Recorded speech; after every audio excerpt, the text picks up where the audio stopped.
Welcome back to your nerdy show. I'm your host, Spoiler Master. Today, we're diving deep into Splinter Cell Deathwatch, Netflix's gritty, animated espionage thriller that finally brings the legendary stealth franchise back to life. This is a full Season 1 recap and ending explained, with every twist, betrayal, and moral gray zone broken down. Strap in, because we're going dark.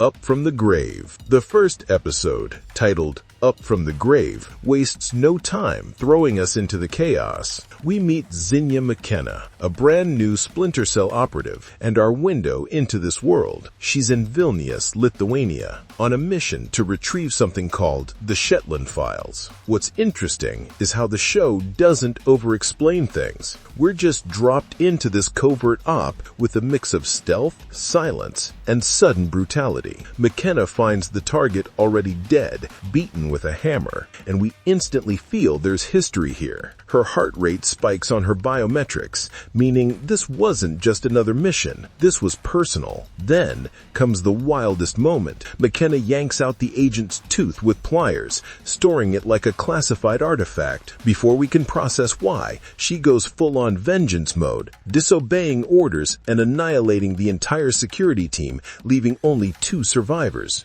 Gunther and Freya. But revenge has consequences. Fourth Echelon, her parent agency, goes dark after a cyber attack. She's stranded behind enemy lines until Anna Grimsdottir, the familiar operations director from the games, sends her coordinates via payphone. Those coordinates lead her straight to the one man every Splinter Cell fan knows, Sam Fisher. He's older now, gray ponytail, whiskey in hand, living quietly in rural Poland with his dog, Kaiju. But his peace is shattered when McKenna shows up, followed by goons and night vision goggles. Sam takes them down like it's 2005 again, then finally calls Grim. His past is catching up, and so is his purpose. Dinner first, talk later. In Episode 2, the tone shifts from stealthy tension to full-on cat-and-mouse chaos. Sam takes McKenna to a safe house in Gdansk. Gunther and his team, meanwhile, burn down Sam's farmhouse and pursue him using stolen fourth echelon tech. Sam may be older, but the man's still at it. Watching him bait the enemy into a cafe trap, move through the streets, and dispatch his foes one by one is pure nostalgia. Eventually, he corners Gunther, the man responsible for McKenna's trauma, and in a brutally efficient move, gouges out his eye and kills him. When Sam returns, McKenna tells him something shocking. All of this is about the tooth she pulled earlier. Inside it lies part of the Shetland Files, a clue pointing toward Displace International, the private military company once owned by Sam's old friend turned enemy, Doug Shetland. Meanwhile, back at corporate headquarters, Doug's daughter, Diana Shetland, takes over her late father's company, pooling shares with her half-brother Charlie to seize full control. Her mission? To rebrand Displace as a renewable energy company. But we know better. Nothing about this power grab feels clean. Welcome to the Fourth Echelon. Episode 3 slows things down and gives us intel. McKenna brings Sam to meet Lucas Kursitz, a CIA asset who is secretly embedded in Displace. The twist? Lucas is the agent whose tooth she's been carrying around. They were lovers, crossing professional lines in the process. Inside that tooth is half a file exposing Displace's corruption. The other half? Hidden in Lucas's wristwatch, which is currently inside an apartment crawling with displaced goons. Sam, of course, stealths his way in and retrieves it. Classic Fisher fashion. Meanwhile, Grim travels to Canada to recruit Thunder, a hacker prodigy to bring fourth echelon systems back online. Thunder's a mix of arrogance and genius. He fixes their servers in minutes and even name-drops Sam's Polish alias during their first video call. That tiny detail alerts Sam that their enemies are already tracking him. Elsewhere, Diana Shetland steps onto the world stage. At a climate conference, she unveils Project Xanadu, a man-made island powered by entirely renewable energy, a utopia for the future, or a front for something darker. Scars of Bagram. The fourth episode finally pulls back the curtain on Sam's emotional scars. Through flashbacks to Bagram, Afghanistan, we see the roots of his falling out with Doug Shetland. The two were close, practically brothers, until Doug began prioritizing human life during missions.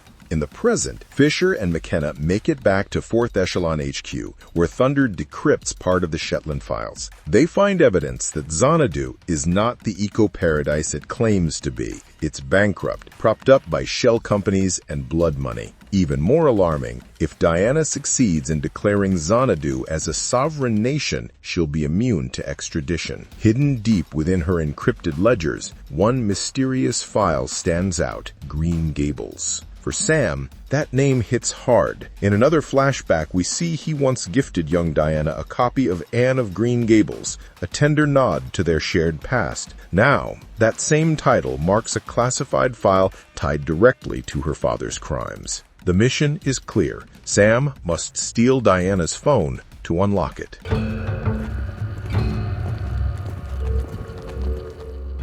Simple as that. Episode 5 is Deathwatch at its most Splinter Cell-like, a covert operation that feels straight out of the games. Sam and McKenna infiltrate a high-profile event in Hamburg. She poses as a journalist, he as her driver. Their goal? Swap Diana's phone for a decoy and access the Green Gables file. The tension is palpable. Sam racing against Diana's assistant to snag her phone, McKenna juggling her cover while being interrogated by Charlie. But the real shock comes when we find out Gunther survived, now wearing an eye patch, tracking Sam through hacked surveillance feeds. The operation succeeds, mostly. They get the phone, but McKenna impulsively goes after Gunther alone and ends up captured. Sam arrives just in time to see her dragged away. We also get a key flashback revealing the truth about Doug's downfall. Sam testified against him in a military tribunal after Doug endangered countless soldiers. That betrayal,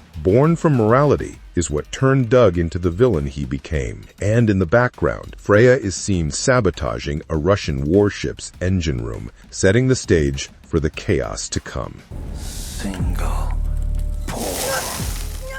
The man is the mission. Episode 6 shifts gears again, this time into revenge-fueled chaos. McKenna is being tortured by Gunther, while Sam goes rogue to bring her back. But the twist, Sam's real mission isn't to save McKenna, it's to confront Diana. As McKenna fights her way free, killing Gunther by melting his head in a furnace, Sam storms through waves of enemies to reach Diana. Their confrontation is tense, emotional, and morally complex. Diana sees herself as a visionary, not a villain, but Sam knows idealism built on corpses isn't worth saving. At the same time, Grimm and Thunder uncover the ugly truth. The Green Gables files reveal that displace murdered scientists and executives who question Xanadu's legitimacy. When a tech firm called Green X tried to expose them, its CEO, Hans Klimt, died in a mysterious lab fire. The pattern is clear. Diana and Charlie have built an empire of blood under the guise of green energy.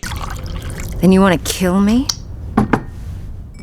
Chaos Theory, Part 1. The penultimate episode dives straight into nostalgia with a recreation of Splinter Cell Chaos Theory's most infamous moment, the execution of Doug Shetland. We see Sam forced to kill his former friend, echoing the same dialogue from the 2005 game, but now in haunting animation. Back in the present, Diana finally faces Sam. She accuses him of murdering her father and destroying her family. Sam reminds her that Doug chose his own fate. Still, she refuses to back down, framing Xanadu as her Hail Mary to preserve her father's legacy. Meanwhile, Thunder decrypts another piece of Green Gables, a blueprint for the Trans-European Natural Gas Terminal in Greifswald, Germany. The implication is terrifying. Diana plans to create an energy crisis by destroying the terminal, sending Europe into chaos. And guess what? Freya is already aboard the Lazarov, a massive fluid hydrogen transport ship essentially a floating bomb. Diana plans to crash it into Greifswald, fake a disaster, and then offer Xanadu as Europe's savior. But Sam and McKenna have other plans. Time to gear up. It's mission finale. Yes. Chaos Theory, Part 2. The finale opens with tension at its peak. Diana is at Xanadu preparing her triumphant global announcement. Meanwhile, Sam and McKenna infiltrate the Lazarov, only to discover that Freya has massacred the crew and armed the ship for impact. Sam heads to the engine room, McKenna to the bridge. It's chaos. Traps everywhere, booby-trapped systems. Sam realizes he can't stop the engines. On the bridge, McKenna faces Freya in a brutal fight, ending with Freya's own grenade killing her. McKenna manages to plug in Thunder's USB drive, giving him access to the ship's systems. For a moment, it looks like they've won, but then Thunder's face drops. Something's wrong. The system's been hijacked. We cut to Charlie and Diana speaking over the phone. Charlie's on a yacht near Xanadu, surrounded by his private hackers. While Diana gloats about her success, Charlie reveals his betrayal. He's reprogrammed the Lazarev. It's no longer heading for Greifswald. It's heading straight for Xanadu. Charlie wanted more than to save his father's legacy. He wanted control. He wanted to eliminate Diana, destroy the heads of Europe gathered on the island, and step into the power vacuum as the new energy kingpin. Sam and McKenna barely escape the Lazarev before it collides with Xanadu in a fiery explosion that annihilates the island and everyone on it.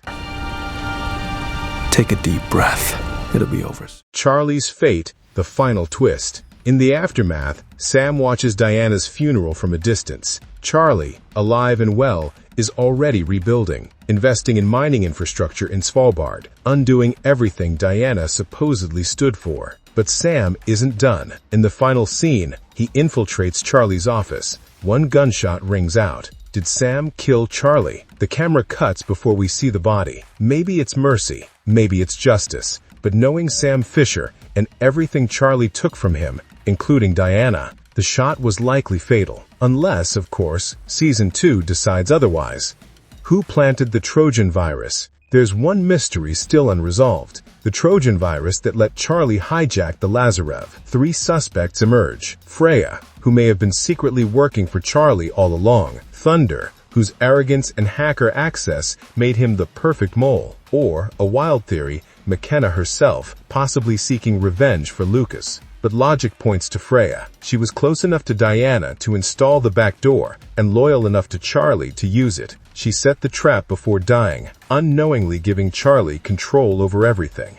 The message behind Deathwatch. At its core, Splinter Cell Deathwatch isn't just a spy thriller. It's a commentary on power, morality, and capitalism's hypocrisy. Every Shetland, Doug, Diana, Charlie pursued progress without conscience. Each justified death as a stepping stone to a better future, and every one of them met justice at Sam Fisher's hands. But the show's final reflection hits hard. In real life, there is no Sam Fisher. The billionaires destroying the world in the name of profit face no reckoning. The system protects them, not the people they harm. In that sense, Deathwatch is both a thrilling fantasy and a grim reminder of our reality, a world where heroes like Sam Fisher only exist in fiction.